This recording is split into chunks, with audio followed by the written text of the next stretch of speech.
Only Mister Sinister.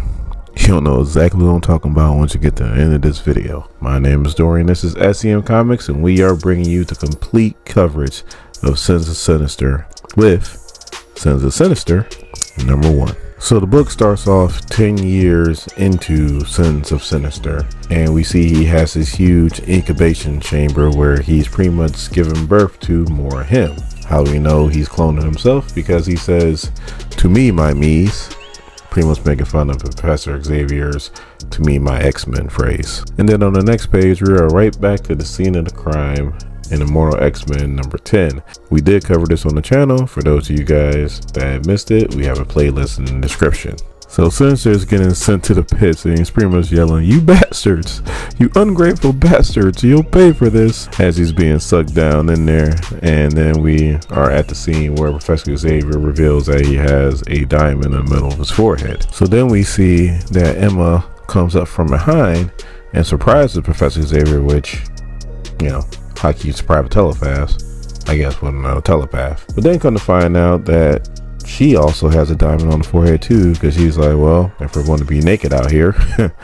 And she reveals hers. And then we also see that Exodus and Hope also have red diamonds on their forehead. Pretty much the 4 people that got killed in the beginning of Immortal X-Men #10, Sinister pretty much has cloned. So on the next page, you have Professor Xavier. He's talking to the Quiet Council, and he's explaining how the mutants should give more of their immortality to the humans. And Emma comes right at him and is like, how can we do that before we even bring back the mutants who died in Genosha, which is a great story, by the way.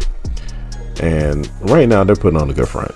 I mean, if whoever's not turned that's on the Quiet Council probably doesn't suspect anything, because they're pretty much arguing with each other, and we all know that they're both pretty much clones of Mister Sinister. But for the most part, Professor Xavier sounds like Professor Xavier. His dream was for mutants and humans to coexist in peaceful harmony, and that sounds like that's what he's trying to do here. But as Tupac would say, but you and I know what's going on. All my old heads like me are probably out there saying, "Payback! I know you bit from way back." I mean, they're playing it really slick. Like, Exodus seems to be on Emma's side, and Hope seems to be on Professor Xavier's side. And when it's all said and done, they pretty much all agree that, yeah, we'll start sharing more with the humans. But more importantly, they get Storm to agree with them, which is extremely important, and you'll see here in a minute.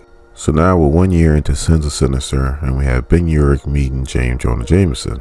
And Ben Urich, you know, has a trench coat on, has a hat, and he's carrying the case. And it seems like it's J. Jonah Jameson, because he's saying the normal J. Jonah Jameson line, saying, "Whatever you have, Ben, I'll pay top dollar, and maybe even more than $1, depends on what it is." So then Ben busts out the case, and there's this huge syringe. And then J. Jonah Jameson's like, "Look, I gave up drinking, I gave up the cigars years ago. I'm not into any of that kind of stuff, so back up." And he injects him, and Ben's like, "Look, I'm just had to make sure that you weren't one of them." Now, for those of you guys that remember, Ben Urich was the first one to uncover the whole immortality with mutants thing, and the Quiet Council thought they was going to have to deal with Ben Urich, but Ben Urich actually wound up keeping their secret. It was the Eternals during AXE that actually ratted them out to the humans. So now Ben Urich is one of the first ones to uncover that there's something fishy with the X gene and them guaranteeing immortality, which we all know now just means that Sinister is making more and more clones of himself. But then we find out that Jameson does have a red diamond in the middle of his forehead, and that they put out that whole, if you have this syringe and the solution, that it will let you know who got the X gene. It was a decoy.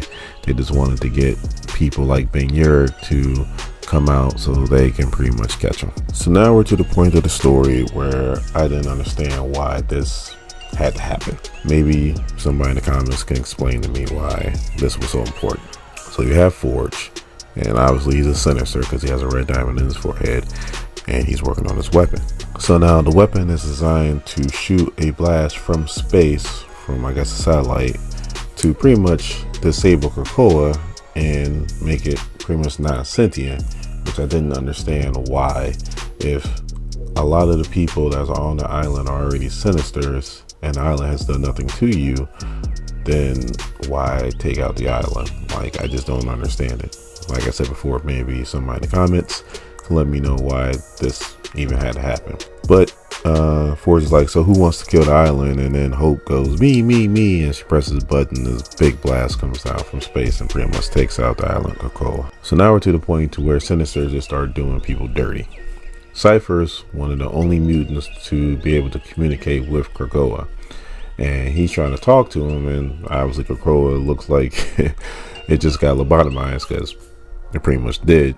And then Wolverine comes from behind and just stabs Cypher like right through the chest, and I was like, man, you have to do Cypher like that. So the Emma's speaking to the world telepathically, and they're blaming the blast on Orchis. And they're saying that how they still have the ability to have mutants be immortal, but that blast took out the ability for humans to be immortal. Now on this page, I just had to laugh. Orchis has been a thorn in the X-Men side ever since this whole Krakoa era thing started. And Nimrod, we all know how powerful Nimrod is. I mean, he killed Professor Xavier and Magneto multiple times. He's killed some of the strongest mutants there is. The X-Men get the help of the Fantastic Four and the Avengers. Reed Richards and Iron Man come up with a virus and pretty much takes out Nimrod like that. And Orchis is wiped out in one page. So then Cyclops is talking to Captain America and is pretty much convincing them to take the X gene. So now we know that the Avengers and probably the Fantastic Four will now be compromised. So on the next page, in the corner it says brain fried Krakoa. We see that they bring back the original Mister Sinister from the pit, and he reveals how the main person he had to convert was Hope. When he was going through the whole different scenarios with the Myras and going through the different lives, she intentionally, just based on her powers, would get in Mr. Sinister's way. So he knew he had to convert her first, hence the reason why he set up the whole explosion thing to take out for the Quiet Counselor, but her in particular, because once he converted her, everything else would just fall into place. So now if you thought what happened to Orchis was bad, you better buckle your seatbelts, because the next few pages is going to be crazy. He detects Thanos in the time stream. So what does he do? He has Forge create this cannon. He has Juggernaut volunteer himself to be miniaturized to fit in the cannon. He has Hope copy Domino's powers to shoot the cannon, and he shoots Thanos in the head with Juggernaut. Thanos's brain matter is scattered amongst 2 billion years of history, and Juggernaut just keeps on going in time stream, and Sinister even admits he has no illusions of trying to bring him back. So Dr. Doom finds out what Sinister is up to. The unfortunate thing is that he found out a little bit too late, because Namor was already converted and he pretty much kills Dr. Doom right on the spot. Now Sinister admits that there is a Doombot that is posing as Dr. Doom, and he's getting with the few pockets of Orchis that's still around, and it still poses a threat, but it's a very low threat and he's not too worried about him. Now the Eternals did X-Men dirty back in AXE, but Sinister, he's like Ric Flair. I'm the dirtiest player in the game. So back during AXE, Uranos decimated the Arakai mutants on Mars. So because of that, the Eternals said that the X-Men can use Uranos whenever they felt like it for 1 hour. Well, Sinister turned that card in and he used it on the Eternals themselves, and Uranos decimated the Eternals, and they went back to his cell in the machine, and he was said to be smiling the whole time. So you're probably saying to yourself, it can't get any worse than this. Sinister is like, hold my beer. So Ben Grimm is compromised, but the X gene does 2 things to him. It helps him become a normal human again, but also corrupts his mind. He convinces the Fantastic Four to go back into space as they turn into rock monsters. He's seen choking out Reed Richards as they crash and pretty much die in space. And last but not least, he assassinates the president, and he blames the Avengers because they happened to be there at the time. He sends in the X-Men defeat them, and now they are Earth's mightiest heroes. So everything is going great for Mr. Sinister. No worries in the world. Except for one problem. There's Storm. You see, Storm gave up her resurrection protocols with Magneto when they went to Araco. So she hasn't been resurrected, so she hasn't had a chance to get the X gene put inside of her, and she notices that Kurt, Nightcrawler, is not who he is, and she calls him out, and she's pretty much like, where is my friend at?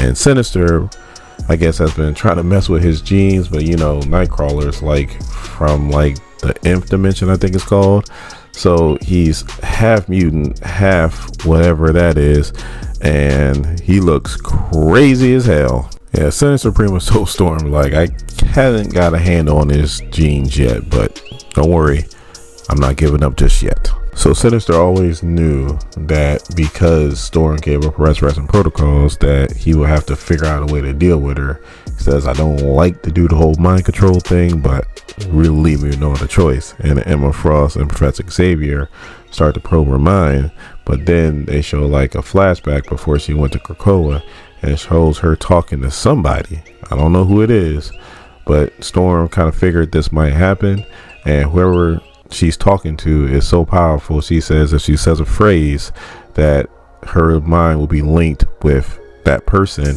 and it was like nobody could hold the ocean in their fingers. So the Storm says you make sure, and all of a sudden her powers just unleash, and there's like this big huge hurricane that she creates, and it pretty much blows everybody away, and then she gets out of there. So then Storm lands, and Mystique and Destiny are waiting for her, and then Storm's like, Destiny, how'd you know? And then she goes, of course. And Destiny's like, of course.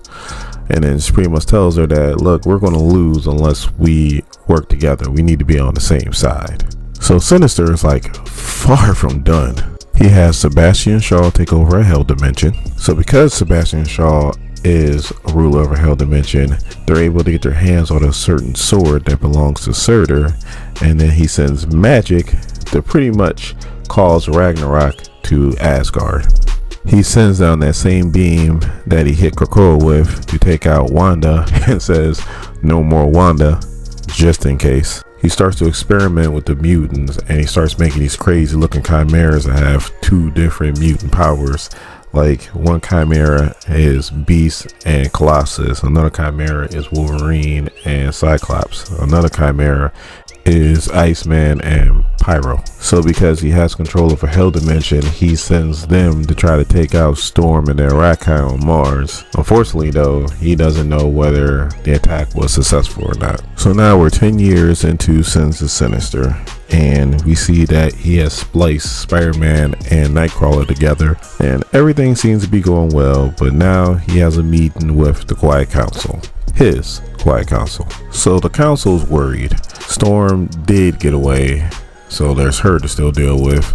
There are little pockets of Orcus that's still rebelling against them, and supposedly, I guess space is now paying attention to what's going on Earth, and supposedly they're getting riled up. So Hope suggests that they start getting ready for a space war, and Sinister's like, nah, we don't need to worry about that. We need to focus on science. He was like, I finally got Kurt's genes under control, but I really want to find out how I did it, because I just kind of did it on accident. But they was like, no, we needed to take a vote, and then everybody voted in favor of Hope to get ready for the space war. And then Sinister looks taken aback a little bit, but he's like, yeah, no problem, you know what, this is why we have a council here. In his mind, he's thinking to himself, you know what, I'm about to just restart this because this ain't working right now. Like, he fully admits he left too much of their own personality in there. He said, next time I will not make that mistake. So he goes back to Mer Island, to his secret lab, to where he keeps his Myras at, and he's like, you know what, it's just time to restart this thing, and